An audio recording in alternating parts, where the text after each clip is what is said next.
Hello,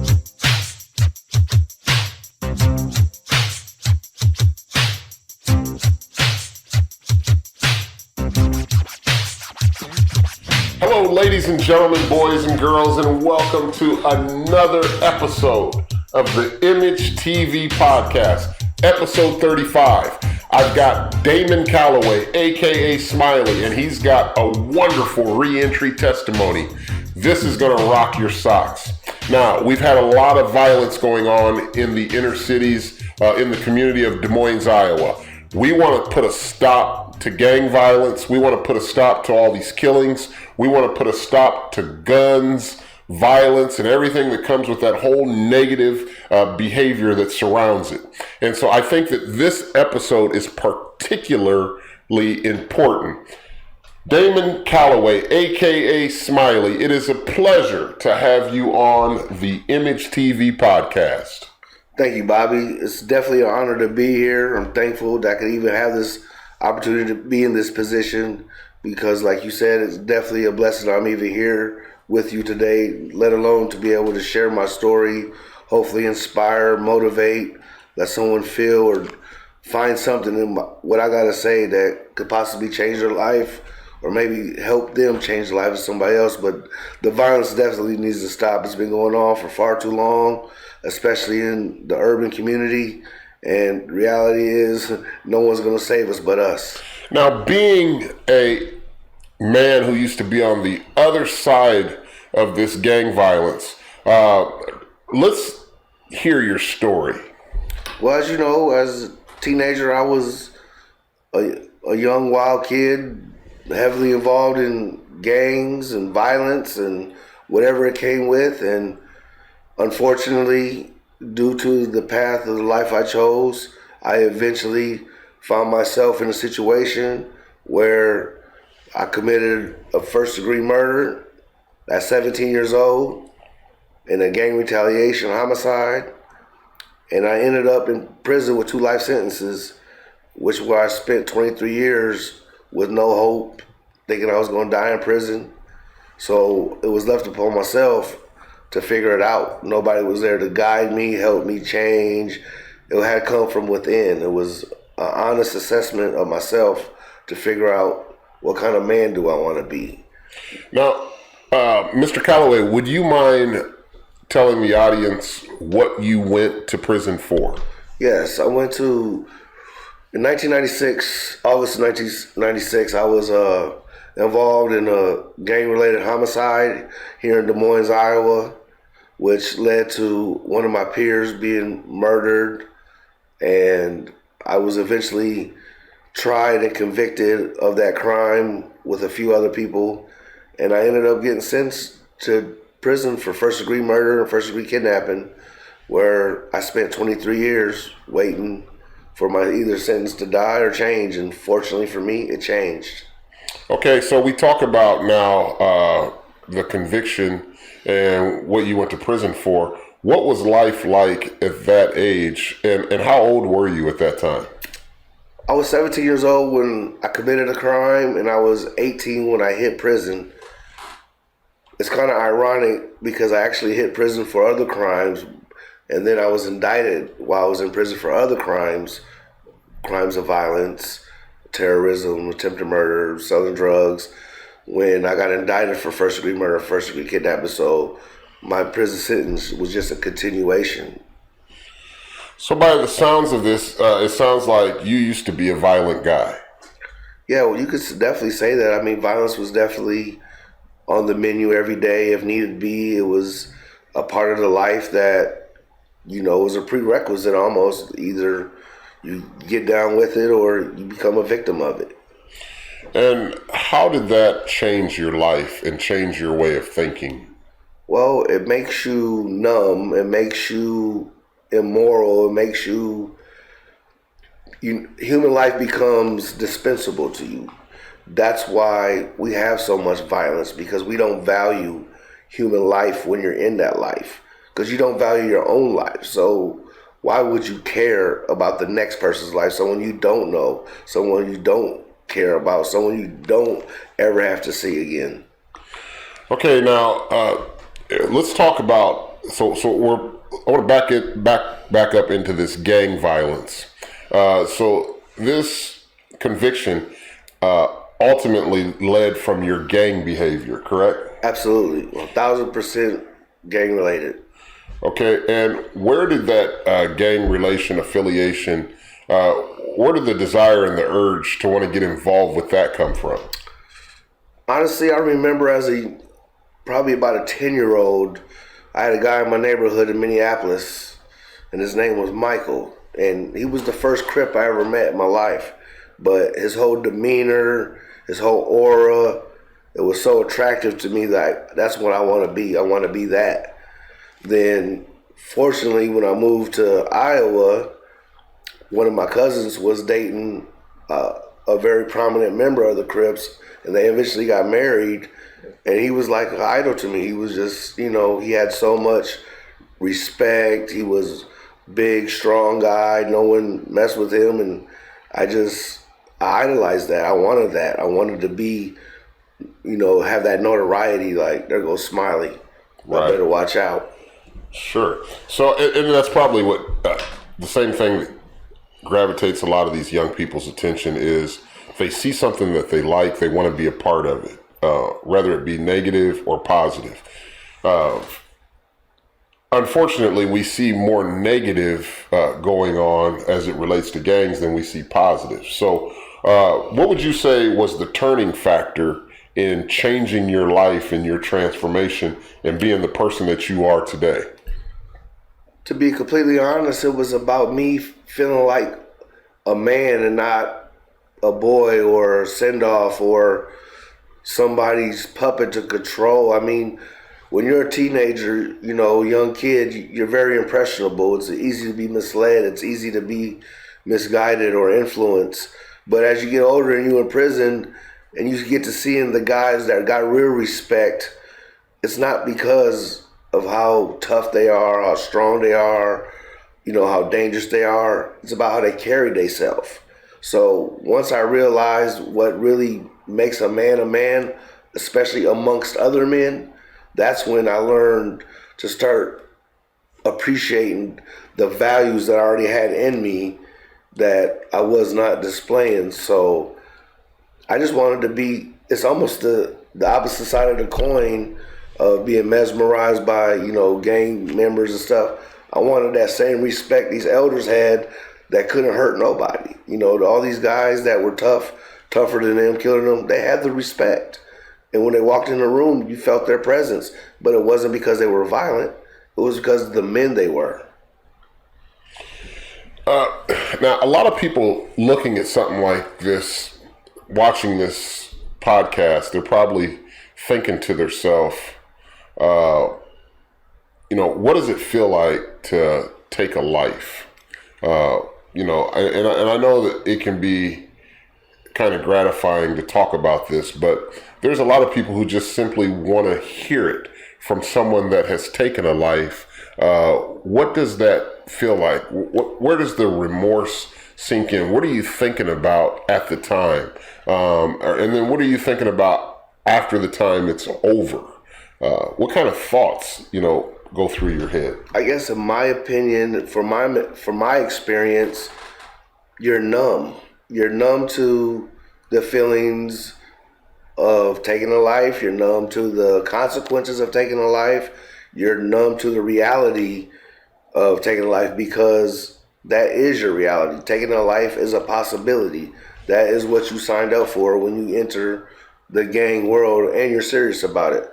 Because just as easy as someone could kill you, it's almost always encouraged to get them first. So in my experience, taking a life, it took a lot of years for me to really accept that I murdered somebody. I didn't, of course I realized it, but emotionally and spiritually, it took a lot of years for me to really accept that I did that. And ironically enough, it was the show, The First 48, that actually made me start to feel empathy for the victims of these homicides, because I felt like in my situation, somebody might have had it coming, or I didn't do nothing to them, so they must have did something to me first. So I try to justify it in that sense. But really seeing, the victim's family cry when they're notified that, their son's been killed, their brother's been killed, that really touched me. The fact that to know I destroyed a whole family like that, took a whole family line away, took a male away who had a kid that grew up without a father, a mother to grow up without her sons, sisters and brothers to be there without their big brother. It made me really, it affected me in a way that made me feel like I never want to hurt nobody again. And I heard you say yesterday when you gave your speech to the Wookie House kids that you would never ever take a life again because you realize that no one else's life is more valuable than your own. Not at all. That's one of the best lessons I learned about going to prison is what I really value. And I used to value things that I thought were valuable, but turns out they're not that valuable because I don't stand on those things like I stand on the other things I really value. So when it comes to, in my opinion, freedom being at the top of the pinnacle of value list, you can't do nothing when you're incarcerated that really matters to a person that has a life, that has a family. You're limited, you're a burden. So freedom became the most thing that I valued and I desired. And that's what I value the most today. So I pursue the lanes that keep me free, to keep me financially free, to keep me physically free, to keep me spiritually free. I pursue all those avenues because there's nothing like being free when you know what it means to be confined. Now, Damon, let's go back to the life that you were living before you caught your case and the life that you're living now. How is that different? And how does that make you feel? Oh, it's the difference in night and day. You're talking about a 16, 17-year-old kid who gets up every day, sells drugs, smokes weed, carries a pistol just in case something happens. That's it. That's my 17-year-old life. That's all I did. No responsibilities. All I had to do was make sure I had money to eat, money to wear clothes, money to smoke weed, money to hang out. I had no bills, no nothing. Compared to now, I got to work for everything now. I got to pay bills, but it's an honor for me. I used to dream about paying bills in prison. Like, I can't wait to get this opportunity. People out here complain all the time, they're broke, they're this. But it's something I relish now, the fact that I'm even able to have a job to sustain my life and then be broke at the end of the week. That's gratifying to me. When some people look at it as a burden, it's gratifying to me. Did you know how to work growing up? I mean, I know a lot of people, the whole aspect of work, and I know for me, when I went to prison, it was work that actually helped change my life. I learned how to work. Did prison teach you that going in as a 17-year-old or 18-year-old? I definitely developed a work ethic in prison because all the best paying jobs in prison, you had to work. A lot of the jobs in prison that were low paying jobs were lazy work. So you got very little because you did very little. But growing up, no, I didn't have a very good work ethic because I didn't have to work. I was always taken care of, or I found my own means to get money the easy way or the fast way. But I had no work ethic. But prison definitely gave me that work ethic, and it gave me the sense of pride in doing what you do because, your name's attached to it. Just like you want your word to mean something, you want your name to mean something, especially in the corporate world and the job world where you can get a reference or a referral to get a better job just because someone knows your work ethic. Your work will speak for itself. Sure.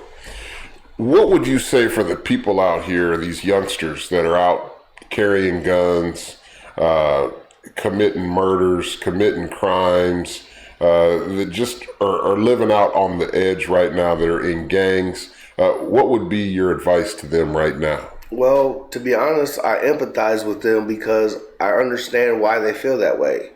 There are so many people that feel they need that to survive. And in some cases, they might actually do need that to survive just because you can't control what the next man does. You can only control what you do. So do you want to trust that they're going to deal with the situation the way that you're going to deal with it? Or do you want to be prepared for any situation? So I empathize with these young guys, but the reality is there's no future in it. If you got to carry a gun to feel safe, you probably shouldn't be going to where you're going. You should probably be hanging out with where you're hanging out if that's what you need to feel safe, because guns were made for one thing and one thing only, and that is to kill. That is the only reason why a gun was made, to kill an animal or a human. Now, so we talk about the youngsters, we talk about the violence that's going on right here in Des Moines, Iowa. The false sense of hope through a gang. When you go to prison, there's nobody there to put money on your books.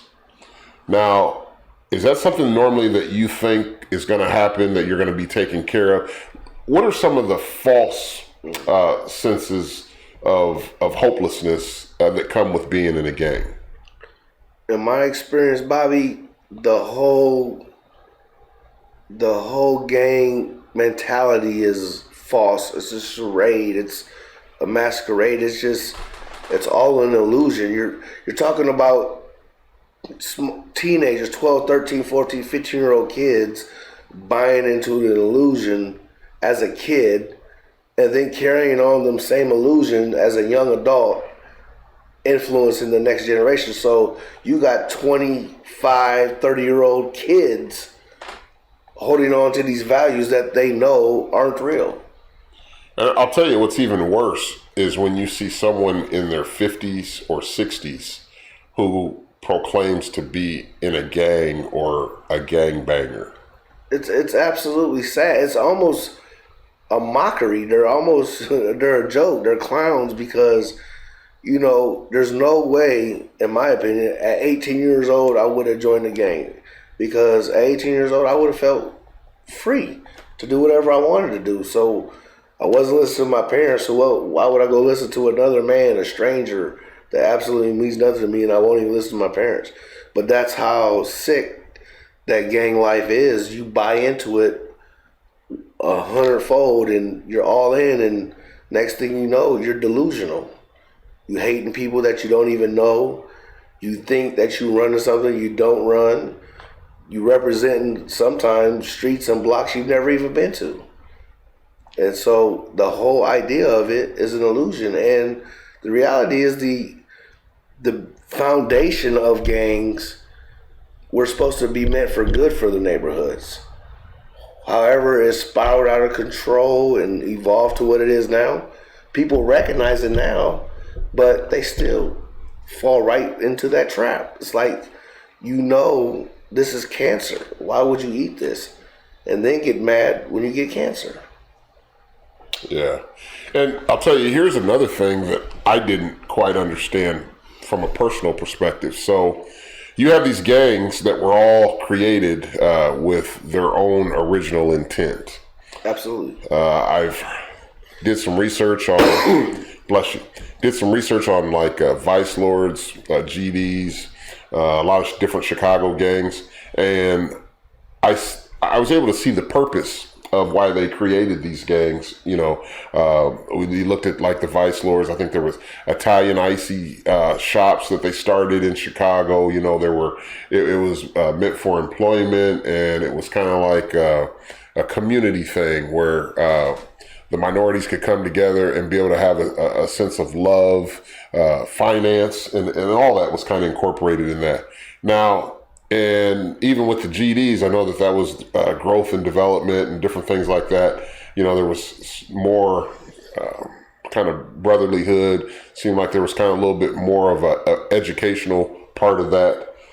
The Crips and the Bloods, however, I didn't see any of that. It seemed like it was just kind of war, like fighting. Do you have any history on that to be able to talk about that? Absolutely. To be honest, all those organizations and street gangs were all created with the intent for the embetterment of that community. They weren't meant, Crips and Bloods weren't rivals like they are now. Crips and Bloods were literally community leaders in their community. They were protecting the community. Back in the 60s and early 70s, blacks were under attack in America in some ways like they still are today. The police, outsiders from other neighborhoods. So these gangs, some of them even evolved from car clubs and things like that, and they became neighborhood gangs. But they all had, straight from the creator, one of the creators, Tookie Williams, straight from his mouth, he never had that intention when he created the Crips to what it is today. And he said if he knew what it was going to turn into, he would have never did it. But the idea is, of course, it was meant for embodiment. But then when you let, some people say the government infiltrate the communities and throw all the drugs they allowed to come in there, which money, greed, jealousy, envy, eventually hate, it's easy to see how that wildfire spread and to become what it is today. It's almost just a commercial now. You're just advertising and representing something now. You don't stand on nothing no more. Yes. And we're also going to have Trent and Troy Muir on episode 36, our next episode, to discuss a little bit more about that whole creation and the Crips gang coming to Des Moines, Iowa, and their take on that and their transformation and how they've changed.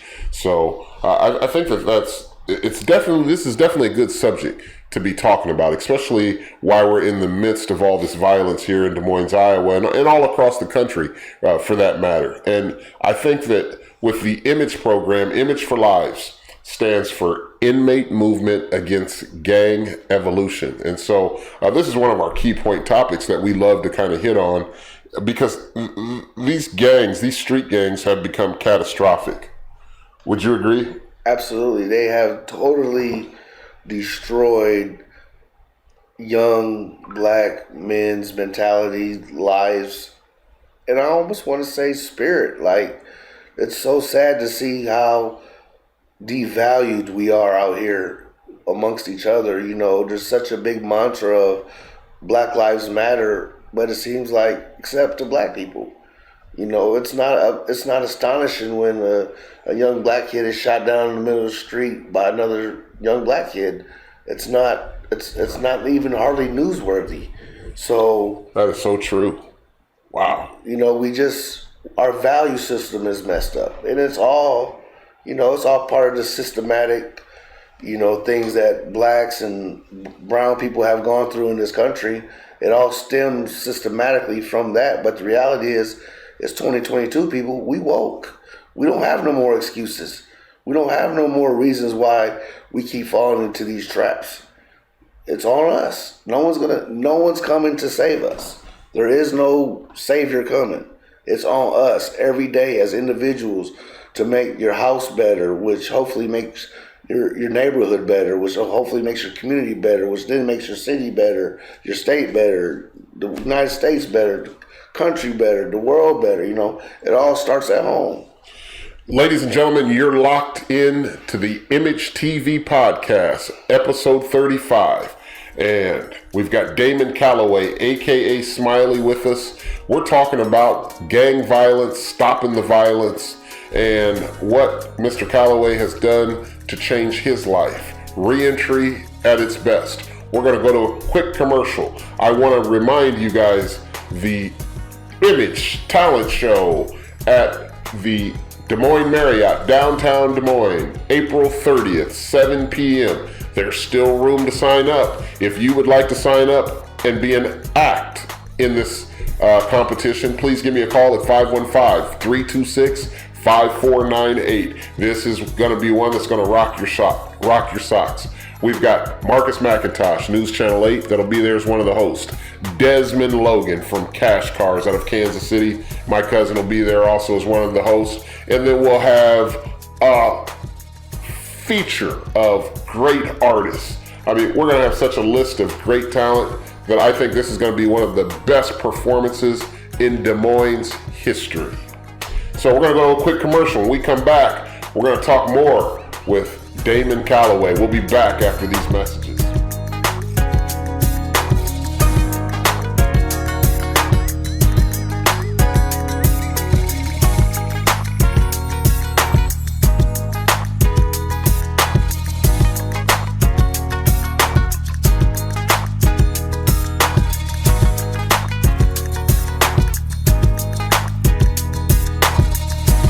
Ladies and gentlemen, boys and girls, the I.M.A.G.E program is hosting its 4th annual National Talent Show, Drake Relay Weekend, April 30th from 7 p.m. to 10 p.m. at the Downtown Marriott Hotel, hosted by News Channel 8's Marcus McIntosh. For more information, contact Bobby Pate at 515-326-5498. This is a public announcement. And we're back on the I.M.A.G.E TV podcast, episode 35. We've got Damon Calloway, a.k.a. Smiley, with us. Damon, it's a pleasure to have you with us in the studio.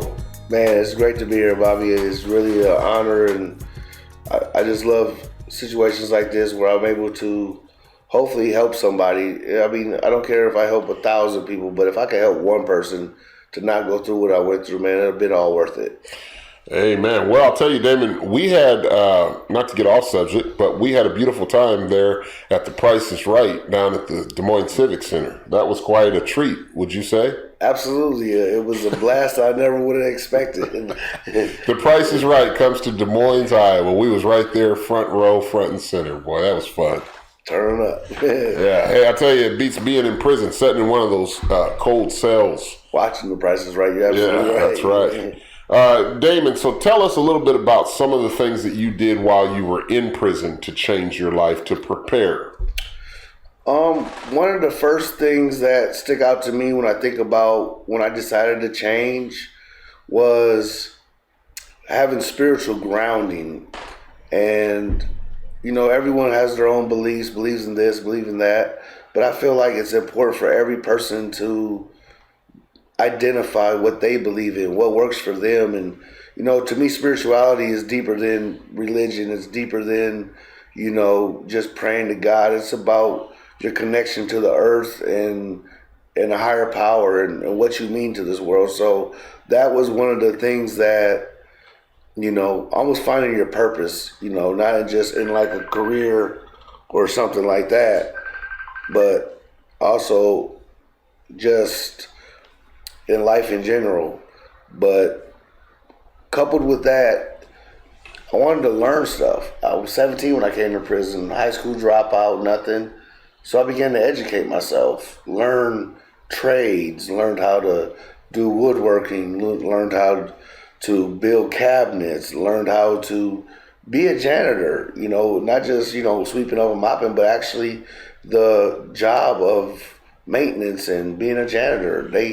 There's some pretty well-paid janitors out here, but I just started learning things that I never learned before and stuff like that. But one of the main things that helped me grow and build confidence, I attributed it to Toastmasters International. There was a group in my prison in Fort Madison that one of my friends had begged me to go to.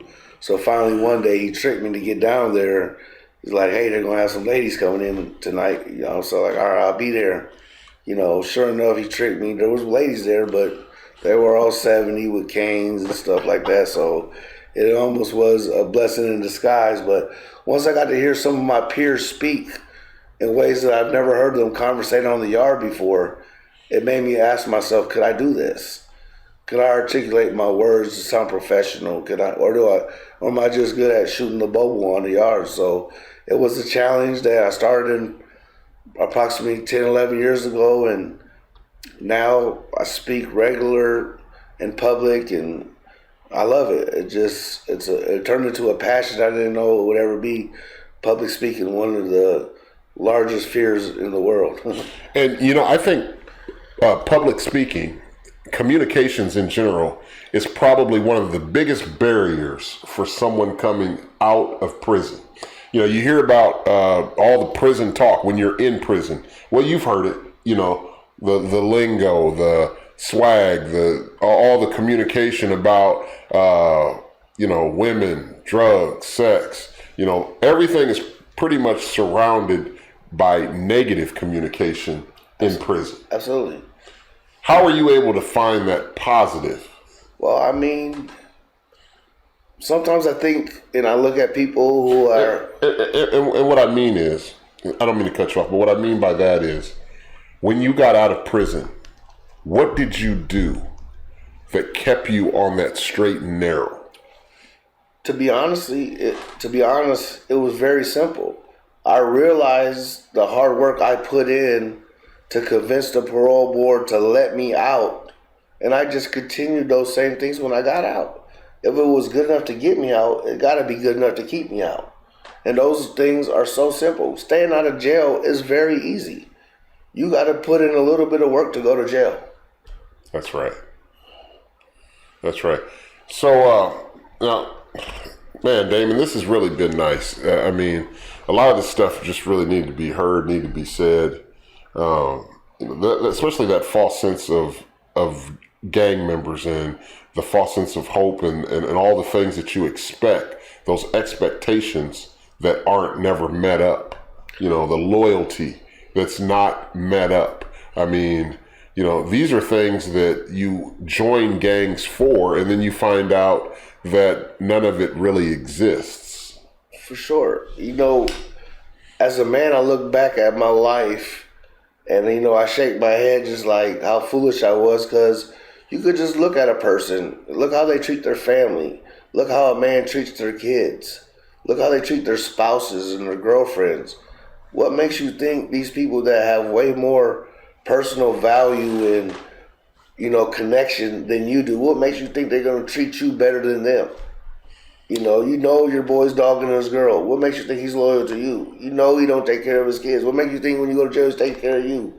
These are all red flags that, with a little bit of hindsight that I figured out, but they were all there, Let me ask you this. For the people that you've made enemies with in the past, whether it be former gang members who you've had problems with, whether it's been people who have testified against you in court, which led to your conviction, how have you been able to deal with that?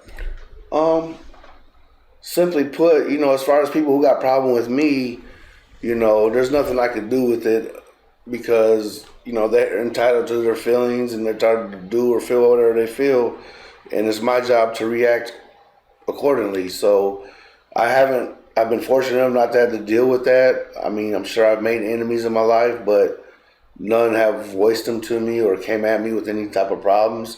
But as far as the people that I had animosity with personally, I realized that there's nothing I can do to get them days back. Those days are gone forever. There's nothing I could do to take that pain away my parents felt, that I felt. And reality is, I ask people to forgive me for things I did, for the people I hurt, for the horrific things I've done in my life. I've asked for forgiveness. So who am I not to offer that same forgiveness to somebody who's wronged me? That is very important. And Mr. Calloway, I'm very happy to hear you say that, because that's the first part of transformation, of repentance, is when you're able to forgive others. As hard as the situation may be, when someone testifies against you, snitches on you, or whatever it may be, or rather it be a different gang member that you've had retaliation against, when you're able to come and actually forgive those people with a pure heart, that not only relieves you, but then it allows God to bless you more, and it allows you to walk, in society without that burden, on you. Absolutely. I mean, it does more for you to forgive someone than it ever will do for the other person, because there's so many people that are holding so much baggage that they won't let go, and they're just dragging themselves down and wonder why they can't ever get ahead. Is because they don't look at what they're carrying on their back. You're carrying things from the past that you can never change, that aren't going to ever change. You just got to let it go. You got to just accept things for what they are, and figure out what you got to do not to let it happen again. Now, Damon, for me, it was Jesus Christ. I got on my hands and knees. I asked God to forgive me of my sins. I did 11 straight years for nonviolent drug convictions, and that at that time was enough for me. That 11 years. I didn't do 23 years. You said you did 23? Yes, 23 years. Yeah, I could only imagine doing a little more than double the time that I already did. However, that time that I did was enough. And, it was the good Lord that changed my heart, changed my mind. I don't have to worry about selling drugs no more. I don't even have to worry about that thought coming into my mind, into my head, because it's erased and washed out of there. And it sounds like that's the same way with you. Absolutely. I don't even worry about, the stuff that I used to worry about. I don't worry about, do I need a gun to go here, or, who's going to be over there. I just live my life like I've never been here before. And so I feel like when people look for problems, sometimes they're easier to find when you're looking for it, So I just feel like let life come to me day by day. I feel like, you mentioned Jesus Christ was what saved you, and I feel like getting the love from the people that really matter to me is probably what saved me. It allowed me to, find that inner strength to carry on and find hope where there was none. And I can't explain how much it means to have somebody really love you unconditionally. It can really do a lot for a person's spirit and motivate them to do things, to become people that, they might not ever think they could be, just because they found somebody that loves them or show them that they're matter and worthy no matter what they've done. So many people, they feel so much guilt. They're consumed by what they've done that instead of changing or, rising above it, they just stay succumbed in that environment and that way of thinking, like, I've already done this, so why would I change now? It's not going to change nothing. Never realizing that every day you wake up, you have a second chance. I call this my second chance, but every day I get a second chance. Every day I get a choice and a decision of what I'm going to do, and it's on me to make the right decisions. I agree. Well, Damon, it's definitely been a pleasure to have you here on the I.M.A.G.E TV podcast, and it's been nice to hear your story. Pretty compelling. I'm personally excited about April 30th. And for those of you listening, April 30th, Mr. Calloway is going to be on stage telling his story at the I.M.A.G.E Talent Show, downtown Des Moines, Iowa, at the Marriott, 7 p.m. Don't forget, downtown Des Moines, Marriott, 7 p.m., April 30th. That's Drake Relay Weekend. You will also get a chance to hear Ruth Ann Veal tell her story. So we've got Damon Calloway and Ruth Ann Veal as our two guest speakers, two juvenile lifers that are now out in society. And so I think that that'll be exciting. We definitely can't wait to hear you tell your story on stage. Absolutely. It's going to be a great day, a great moment, a great opportunity. I hope a lot of people come out and listen. If nothing else, just come show support. I mean, it's something that is positive. Everyone complains there's not enough positive stuff around, but there's plenty of positive stuff around. People just don't always support it because it's not the cool thing or the fun thing or the end thing, but it definitely needs to be supported. Shout out to Ruth Ann. She's doing great. She came a long way too. All right. Ladies and gentlemen, boys and girls, thanks for tuning in. We're about out of time now. We want to say, again, much props, big shouts out to my man here, Damon Calloway, a.k.a. Smiley. He's doing great things right now. He's making big sacrifices. This man gets up. He works hard every day. He manages his time, budgets it out, budgets his money out, and he's just doing everything that he's supposed to be doing. And hopefully this podcast, there's been enough people to be able to hear it.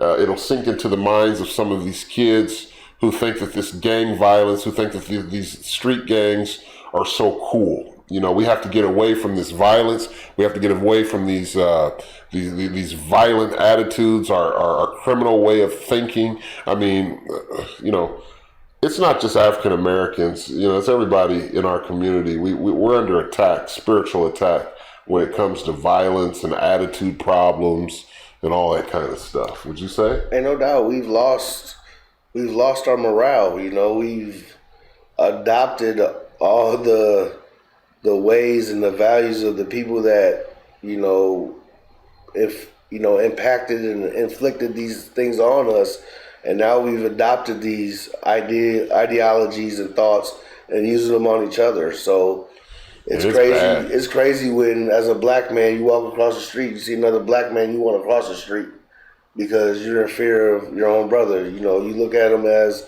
an enemy or a competitor rather than your own brother. It's just sad. Yeah. Shouts out to Rome Daring. Rome Daring is an individual that's helped me a lot. Bless you. He's helped me a lot personally. Rome Daring, I want to tell you to keep up the great work in the community. That time that you spent in prison has been nothing but a blessing to our community in the education that has come out of it. So we thank you for all of your help. Ladies and gentlemen, again, thanks for tuning in. We're out of time. We want to say thank you for tuning into the I.M.A.G.E TV podcast, and we'll see you on episode 36. As for now, it's a wrap.